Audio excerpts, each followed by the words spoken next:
Night Terrors. Night Terrors, the sum of all fears.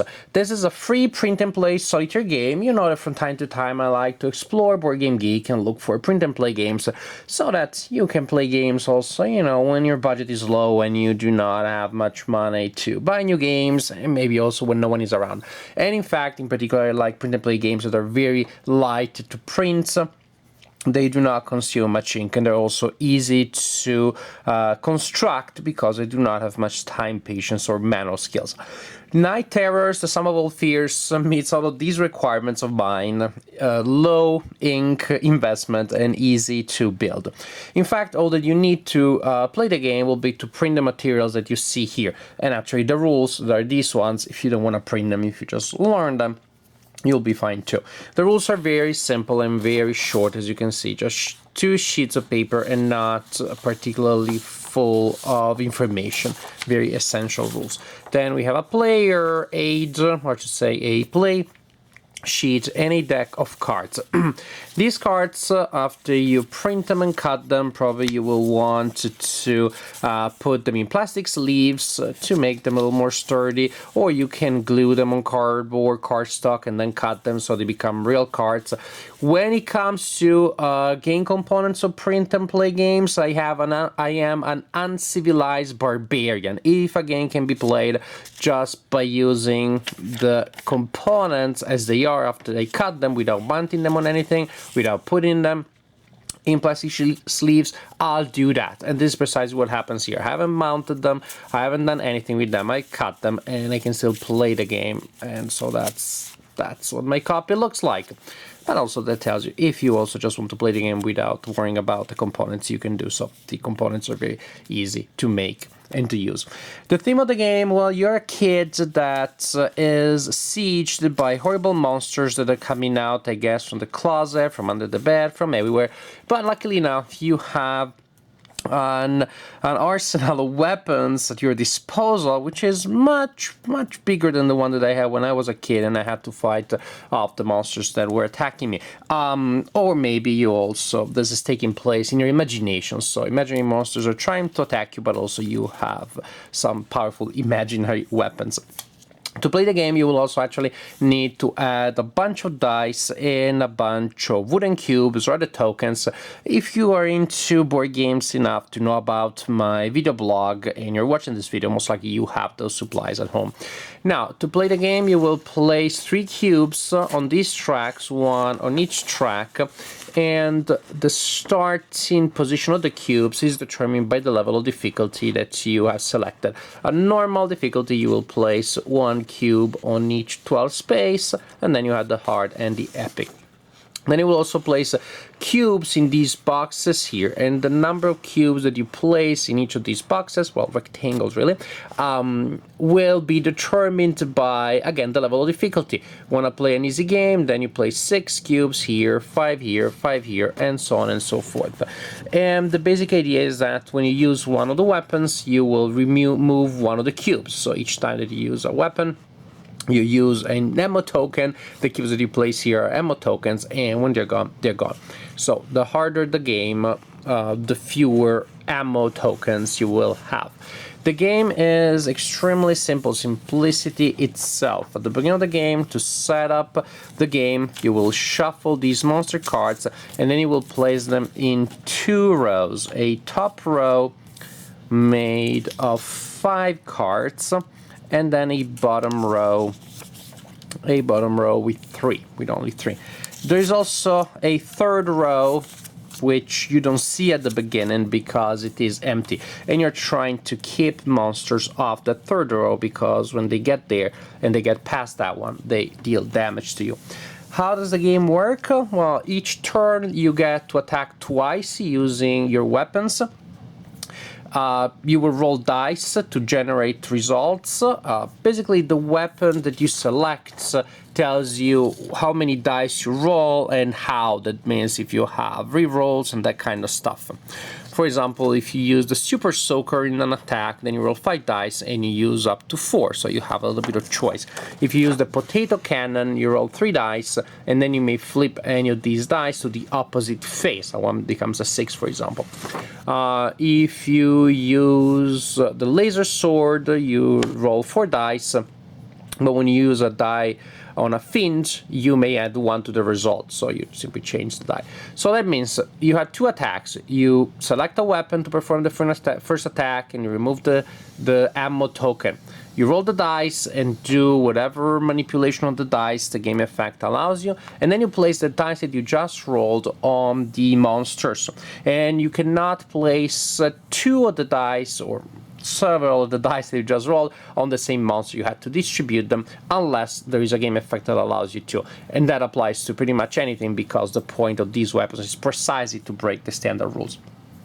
Spend ammo token, roll the dice, manipulate them based on the effect, place them on the monsters without exceeding the printed number there.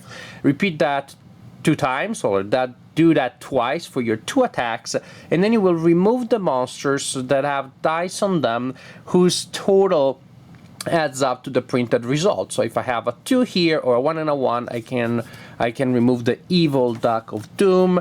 If I have a 6 and a 2, or a 5 and a 3, or whatever the result that adds up to 8, I can remove this guy. Then maybe I have a 12, I remove this other guy, and suppose I also have a 6 on this guy here, then I remove it.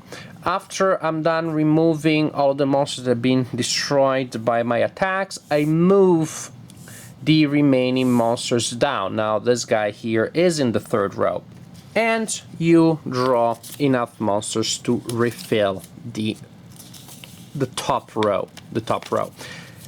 Now, this is what you do the first turn when the bottom row was empty. Reduce everything and then move them down.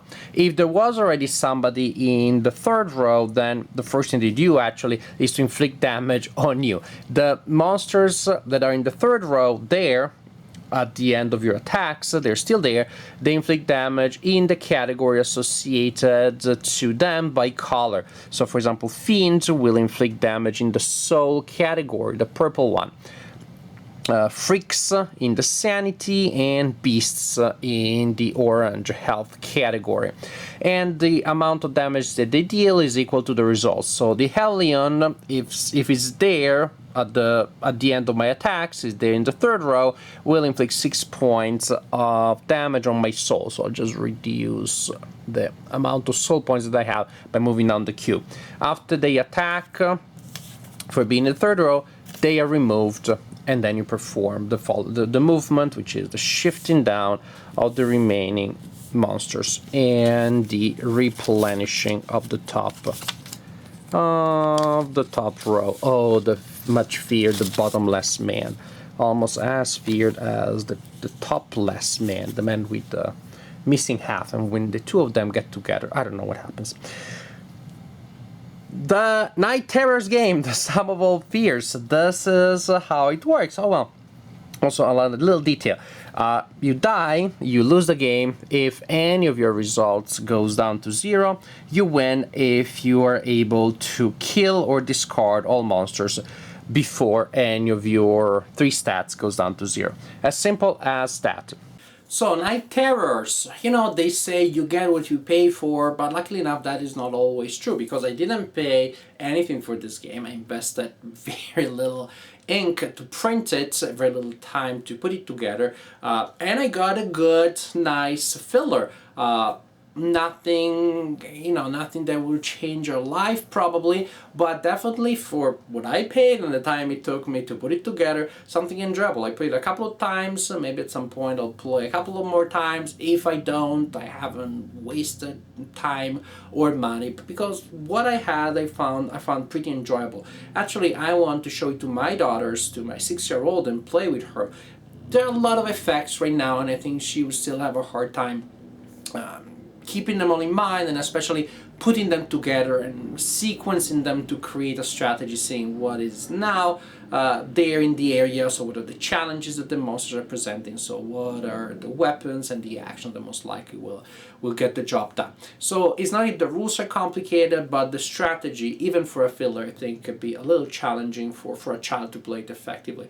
Of course, that also means that this is good stuff for adults, because there is enough challenge. There are simple decisions, but not trivial, which is precisely what I want from a filler. I don't want a filler to be a brain burner. I don't need an epic engagement that makes me feel exhausted at the end, but I also don't want the game to be too bland, too simple, too easy to solve. So here I have some fun, significant choices to make. There is a large luck factor, so there will be times when we just roll the worst possible dice, and no matter whether you're blowing through all of your best weapons or not, it just doesn't work. And that's okay, because it is a dice game, because you didn't pay anything to get it, and because if you lose, then you set it up in 2 seconds and you play it again. Doesn't overstay its welcome, has a fine sense of progression, a fun sense of progression too. Sometimes it is frustrating because you played perfectly, or you think in your head that that was a perfect play, and then there is just that horrible monster that you can't possibly destroy. But because of those frustrating moments, then again, it's not they come after 2 hours that you play the game, then you would just be throwing the games against the wall. I play for 10 minutes and I play very well, and then a streak of bad die rolls got me to lose the game. What else? Because of that, thanks to that, then when I do succeed, it feels rewarding, it feels satisfying. I have one of those like, woohoo, yeah moments. And I'm happy that they played, and I'm happy that I also went through those games that I lost, so that the other ones were more rewarding. Nothing, again, phenomenal, stratospheric, but a very smart little game, a generous game. I'm always happy when designers come up with these little fun ideas. They put them out there for anybody and everybody to try and enjoy. Very simple, enjoyable game. You can play with kids, maybe slightly older kids than my age, than the age of my daughter. Kids older than my age, I don't know, but they should be able at that point to handle the design.